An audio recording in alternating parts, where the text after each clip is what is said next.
Good evening, and welcome to Beware of Spoilers. I am Adam. On this, it's we're in June now. It's a little hot. And I did finally watch the new episode of My Adventures with Superman, and I don't know if this is a proper term, but I'm gonna say it now anyway. Bridge episode. Where very clearly what this episode is it's bridging what we had to,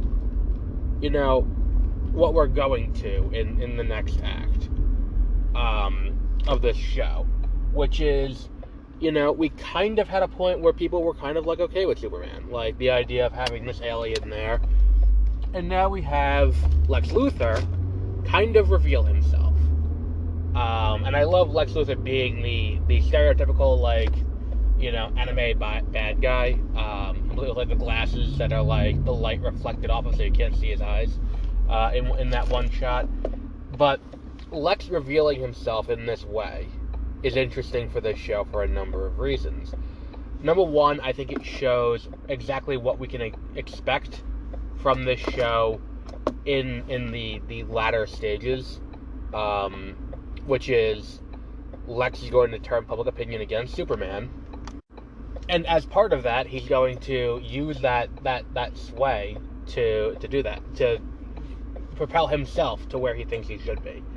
And what we see is the same kind of anti-immigrant rhetoric that exists in the real world being reflected back to being about aliens, this is not novel. This is not something that's new to applied to the Superman mythos. It'd be ridiculous to say it was. It's something that they use. I believe we saw this. I mean, we definitely saw it in Supergirl. But there's definitely a comics history of this too, and that's kind of where we are on this. And then on top of that too, it's getting that, and then having Lois reconnect with her father the way that she did in this episode, leading to her, I don't want to say forsaking Clark in favor of her father, because that feels a little messed up too, because it's they have a bit of a fucked up family dynamic, but at the end of the day, it's still family, so you don't want to fault her for trying to claim the relationship with her father that she's wanted up until now. But at the same time, what this episode does is it sets up a great way for Supergirl to come in, and for that to completely change the dynamic, not just between Superman and Lois, but between how Kryptonians are seen by the world, even though Kryptonian is not the word that they've used publicly to describe what Superman is. But the idea that, how that's perceived and what's going on there, it does kind of give you a great way to you understand why Superman does what he does in this episode. And again, we've talked about this in the past, how it kind of mirrors, the end of season 1 of The Flash, where, again, using the Kryptonian beacon is gonna end up being a bad idea. It's gonna bring in the evil Kryptonian. It's gonna bring in Zod. It's gonna bring in probably, maybe not Faora, but other characters like those characters. And we know it's a bad idea to do this. Superman should use other means to try and find his cousin, who I believe, if I remember correctly, he knows is on Earth. The solution is not, to do this. The issue that, but the thing is, by the time you get to the end of this episode, you completely understand why he's doing this thing, that not only do we, the audience, know is a bad idea, but he knows it's probably not a great idea. And just that moment at the end of the episode where he's like, I'm tired of being alone in the world, it's just heartbreaking. Because you're like, I know why he I get it. I understand. And you know what? In this place, I may make the same decision, even though it is categorically the wrong thing to do.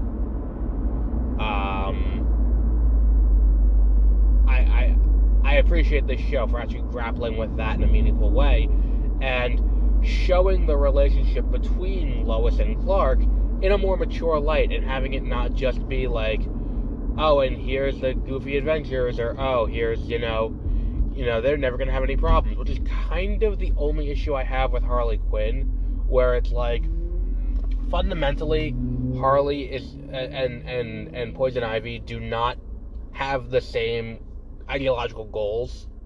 But at the same time, it's not the end of the world. They still find a way. But the thing is, like, neither side really has to grapple with what the relationship truly means over the course of that show. Here, the two of them are fundamentally different people at different points in their lives, going through complex problems.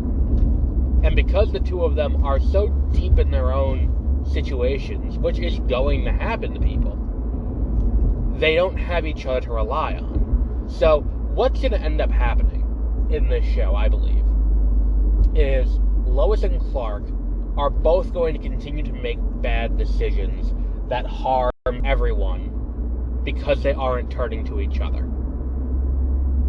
I think that the decision that she's making to reconnect with her father is going to fundamentally prove to be a bad decision for not just her, maybe not just Superman, maybe the world at large, especially considering what we saw this episode where, Task Force X is going to, is being set up again, with Lex Luthor's, help. It creates an interesting conundrum for the characters, and I think that is the best way to handle a show like this. Give me something interesting, give me something complex, give me something different, and that's something that the show is delivering, all while wrapped in kind of, I don't want to say a candy-coated, like, anime-inspired wrapper, but, you do still get some great comedic moments. That said, this episode really laid down the emotional, foundation. I almost said laid down the emotional pipe, but I feel like that's dismissive to what I'm trying to say. But it really lays down the emotional foundation for where this show has to go over the course of the rest of its run. Where it's, there's this complex thing where Jimmy has to deal with his expanding role as a member of the media and a default, expert on Superman because he's friends with Superman, even though they don't know it's Clark. Like, that is a fundamental question that does need to be addressed, and they're putting him in that situation. Lois with this relationship with her father and how that relates to her relationship to the world at large, plus her own career aspirations, where we saw, what was it, last episode or 2 episodes ago, her, talking to, what's her name? Maddow voiced her on Batwoman, and her being given the card, hey, why don't you come work for me at the Gotham Gazette? Because no one out, oh no, it was 2 episodes ago, because it wasn't the most recent episode. Oh no, was it? It was the episode with the Max. Okay, so it was the most recent episode, the one with John Henry Irons, where she says, like, hey, come work for me at the Gotham Gazette, because you managed to get a scoop out from under me. No one does that. I want you on my team. And it creates a situation. Plus, the other thing I really like is this show is not afraid to really commit to using DC characters. Winslow Schott is in this episode, and I'm like, oh, cool, the toy maker. Like, and he does his thing, and that's, and that's great. Like when the show really works because it feels like a lived and breathing DC universe, even if it is at the kind of beginning stages of that. What else have we got that I wanted to talk about with this? And like that moment too, I didn't even talk about the great moment where Clark talks to Jimmy about how, and he's like, well, you saved Superman's life a few times. And Clark's telling him, like, well, no, you've saved my life way more times than that. Like, when we started in college and you accepted me, and because I didn't feel like I didn't feel normal, you just accepted that. And it's like, that's one of the things I love about the relationship between Jimmy and Clark, is it's not, oh, this guy's palling around with Superman. It's like, these two are genuinely very close friends.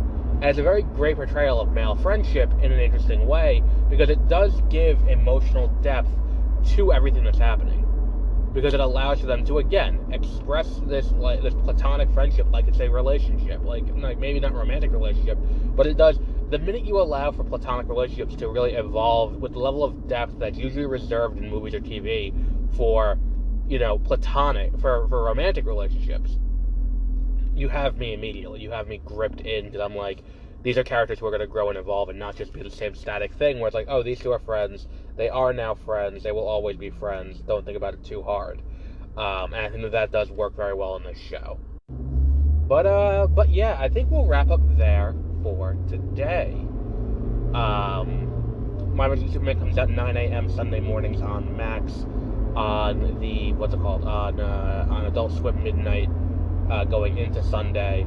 I'm surprised they didn't split it into a one episode premiere and then a second episode, because this feels like a great Father's Day episode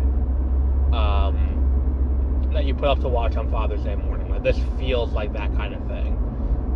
But whatever, it is what it is, So we have The Acolyte coming up tomorrow in the early afternoon. We have, what's after The Acolyte? We have the continuing adventures of My Adventures with Superman as we go on. And I feel like there's more than that. I can't remember. Definitely The Bear at the end of the month. Saturday, well, it probably will go up Sunday. Check out our coverage of the Games Showcase at the Tribeca Film Festival, where I will be talking about all kinds of new independent games coming, like Devolver Digital's Skate Story and Neva from the studio behind Gris.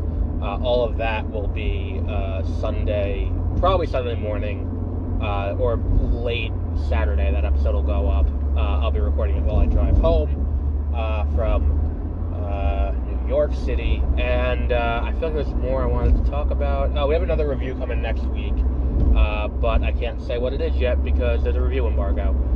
So get ready for that. But we'll wrap up there for today. And until our next episode, have a great rest of your week.